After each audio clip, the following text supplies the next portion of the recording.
Salut la compagnie, j'espère que vous allez bien. On se retrouve pour cette petite vidéo entre nous pour reparler de ces termes dont on ne voudrait pas parler, mais dont on va parler aujourd'hui. Parce que vous avez aimé cette vidéo, j'ai aimé la faire, ça m'a permis d'apprendre plein de trucs. Donc je me suis dit, pourquoi pas recommencer. Et c'est parti. On va commencer par le transvestisme.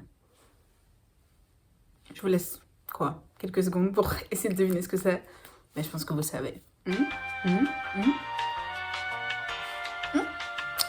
C'est bien ça. C'est l'excitation sexuelle de s'habiller comme le sexe opposé. Ça a du sens en soi, quand on sait que travesti, à la base, ça désignait juste le fait d'être habillé, d'aimer s'habiller comme le sexe opposé. Et aujourd'hui, donc il y a vraiment un terme pour le côté sexuel de la chose. Donc tu peux pas dire travesti quand une personne aime s'habiller justement pour s'exciter. Et je sais bien, en vrai, je trouve qu'on prenne le temps de bien distinguer les choses parce que c'est pas du tout la même chose. Et il n'y a rien de mal à ça en fait. C'est juste une pratique comme une autre. Si ça te permet de prendre ton pied, et ben fais-le. Il faut juste que tu arrives à être assez à l'aise avec l'autre personne pour qu'elle puisse te voir comme ça. Parce que ça passe aussi par ça, par le fait de savoir que habillée comme ça, j'arrive à t'exciter, tu vois. Faut savoir aussi que c'est surtout chez les hommes. Donc ils ont fait plusieurs études et c'est surtout chez les hommes mariés, hétérosexuels, que cette pratique se fait. En vrai, moi je pars du principe que si tu n'as jamais essayé, premièrement, on ne juge pas. Et comment tu peux savoir que toi tu n'aimes pas?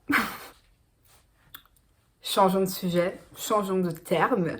Et là, on va rester dedans jusqu'à la fin de cette vidéo, je pense, dans tout ce qui est un peu liquide. Le deuxième terme, on va parler de la clistérophilie. Là, ça semble un petit peu plus complexe, hein, je trouvais. Mais vas-y, je te laisse quelques secondes. Qu'est-ce que tu crois qu'est la clistérophilie? Peut-être que si tu as fait des cours de grec ou de latin, ça peut passer.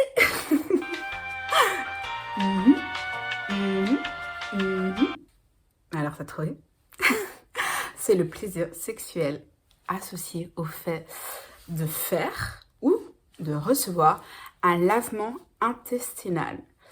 Alors, déjà, on peut se dire, qu'est-ce qu'un lavement intestinal? Donc, j'ai regardé. La plupart du temps, ça se fait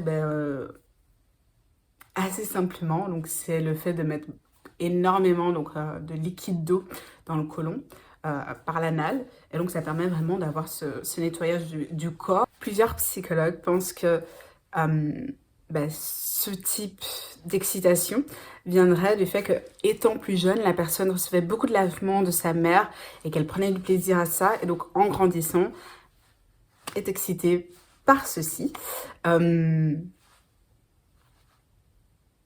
Moi, ce qui m'intéresserait de voir, mais je ne pense pas que je vais chercher des vidéos de ça sur internet, ce serait, donc tu le fais le lavement. Est-ce que tu as cette tendance à vouloir après aller dans une chambre et tatati? Est-ce que tu le fais directement dans la salle de bain? Est-ce que vous vous préparez ensemble? Est-ce que... J'ai plein de questions.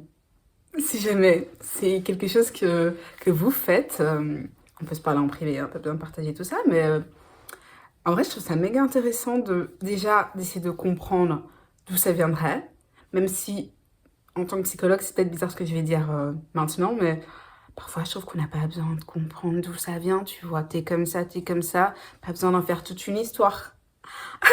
Voilà. Bon, les gars, je vous avais dit qu'on allait rester dans le liquide, ok? Donc, je vous ai prévenu. Le prochain terme, ou les prochains termes plutôt, nous avons en premier lieu la prophilie. Ou, attends, tu peux aussi dire... Et je pense que si je vous dis l'autre nom, là vous allez trouver. Alors je sais pas si j'ai envie... Attendez, je vous laisse quelques secondes pour trouver l'autre nom. Tu l'as? La scatophilie. Ok, là tu dis, ah mais oui, je sais. Mais oui, je sais que tu sais. Est-ce qu'il y en a qui ne savent pas? Je vais vous le dire maintenant. Et ben là, on parle du fait d'être excité par tout ce qui est sel. En gros, le caca. Pourquoi chercher des mots compliqués, wesh? Le caca, l'excrément. Et aussi, bien évidemment, l'autre terme pour l'urine, qui est simple, urophilie. Ça, je pense que vous auriez compris. Donc là, c'est aussi le fait d'être excité par l'urine. Donc, de toi faire pipi sur quelqu'un ou de recevoir. Même si généralement, c'est... et en vrai, je suis étonnée. Genre, les études, c'est plus souvent soit que tu aimes regarder ou soit que toi, tu le fasses. Et c'est rarement, ça arrive bien sûr, mais c'est rarement quand quelqu'un le fait sur toi. Alors que je sais pas, moi dans ma tête, ça me semblait... Je sais pas, je voyais toujours les gens plus... Enfin, je voyais. Les gens vont se dire, mais qu'est-ce qu'elle imagine dans cette tête? Mais l'inverse, que tu kiffais le recevoir, tu vois. Et c'est là que vous me dites, mais Célie, parlons-t-on pas de la golden shower? Et je pense que c'est là peut-être la petite nuance, parce qu'en vrai, quand j'ai vu ces termes et tout, je me suis dit, c'est bien mignon, tu vois, europhilie, c'est vrai que ça sonne, en plus ça sonne un peu médecine, un peu intelligente, mais bon, on connaît tous la golden shower, water sport sur YouPorn, il y a plein de trucs, jeux d'urine, jeux d'eau, mais en fait, là, du coup, la golden shower, c'est vraiment le fait de recevoir, donc là, on parle de recevoir, imagine, shower. Je pense qu'on n'avait pas besoin de ce moment explicite. Pardonnez ce moment explicite. Mais oui, donc là, c'est vraiment le fait d'aimer qu'on te pisse dessus par une ou plusieurs personnes. Donc je pense que vous voyez un peu la nuance dans ces termes-là. Et j'espère que vous avez aimé ce deuxième épisode de cette petite série où on parle de termes sexuels. Dites-moi quoi en commentaire, parce que en vrai, je kiffe faire ce genre de vidéos et je pense qu'on en fera encore à la rentrée. C'est bientôt la rentrée, les gars. Je sais pas pourquoi je suis excitée alors que rentrée veut dire plus de travail, moins de temps pour faire mes vidéos, moins de temps pour danser dans ma chambre, tu vois. Mais restons positifs. Là, je suis positive, donc c'est bientôt la rentrée, les gars. Soyez positifs avec moi. Je vous souhaite tout le bonheur du monde et je vous fais des gros bisous.